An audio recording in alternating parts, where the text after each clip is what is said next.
Right now you are down and out and feeling really crappy.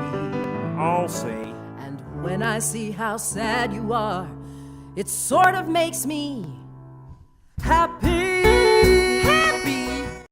Unless you've been living under a rock the last 5 or so years, you know that I live in the greatest city on earth. No. No. Interesting, but no. Ooh, very cool, but not quite. Oh, come on! You know what? You. It's Pittsburgh Yinz Jagoffs. Anyway, I live in Pittsburgh, and being as I live in Pittsburgh, I am blessed to be a fan of some of the greatest and most storied sports teams in America. Yep, I'm a die-hard true believer, be it the Penguins, the Steelers, Pitt football and hoops, and heck, even the Pirates, which I assert that I'm still a fan of because if I ever need to cop an insanity plea in court, I need it to be believable. What most outsiders might not know is there are two equal and important aspects to being a Pittsburgh sports fan.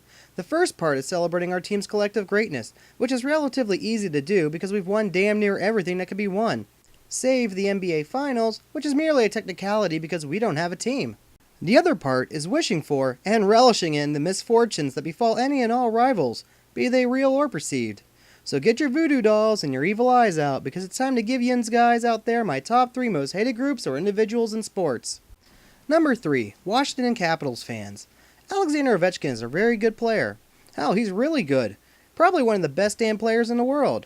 Washington should be thanking the hockey gods for blessing them with such a rare talent. But just because he's not the best player, or even the best Russian player in the world, they gotta go all hating on our guys. I can't really wish for any misfortune to befall Mr. Ovechkin, so instead I think a proper punishment would be for the Capitals to move someplace else, preferably where the people actually appreciate the sport, and the players they have. Number 2, New Englanders. Never has a group of people gone from lovable losers, to whiny bitches, to insufferable douchebags in such a short period of time.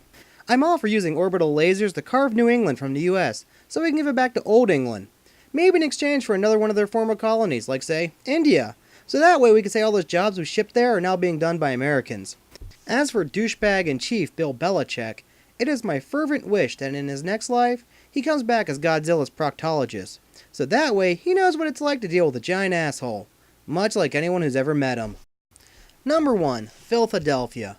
Home of mediocre bells, mediocre cheesesteaks, and mediocre hockey. Every year they parade out a new crop of goons and tout the new generation of the famed Broad Street Bullies. Maybe someone should inform them that while the Broad Street Bullies may have been goons, at least they actually won something, which is something none of the follow-up acts can say. Really, there's only one thing I can hope for when it comes to that cesspit. Awesome! Now, some of my more perceptive brethren from the Burgh may ask, "Hey Jay, why didn't you include Cleveland in that?" I thought about it, but honestly, when it comes to wishing misery upon Cleveland, what can I wish for that God hasn't already done? Seriously, it's getting kind of ridiculous at this point. It's like God has become Nelson Muntz, and all he does is point and laugh at Cleveland. So really, there's no point wishing for it. Okay, that about wraps it up for this episode. So in honor of Myron, for the most awesome video blog ever, this has been Jay Berdovich on sports.